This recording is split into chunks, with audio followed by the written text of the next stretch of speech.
اور ہم نے انسان کو مٹی کے خلاصے سے پیدا کیا ہے، پھر اس کو ایک مضبوط اور محفوظ جگہ میں نطفہ بنا کر رکھا، پھر ہم نے نطفے کا لوتھڑا بنایا، پھر لوتھڑے کی بوٹی بنائی، پھر بوٹی کی ہڈیاں بنائیں، پھر ہڈیوں پر گوشت پوست چڑھایا،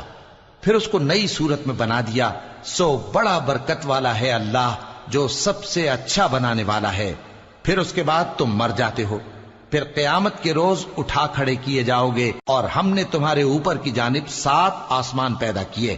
اور ہم خلقت سے غافل نہیں ہیں۔ اور ہم ہی نے آسمان سے ایک اندازے کے ساتھ پانی برسایا، پھر اس کو زمین میں ٹھہرا دیا، اور ہم اس کے نابود کر دینے پر بھی قادر ہیں۔ پھر ہم نے اس سے تمہارے لیے کھجوروں اور انگوروں کے باغ بنائے، ان میں تمہارے لیے بہت سے میوے ہوتے ہیں، اور ان میں سے تم کھاتے ہو۔ اور وہ درخت بھی ہم ہی نے پیدا کیا جو طور سینا کے دامن میں ہوتا ہے، یعنی زیتون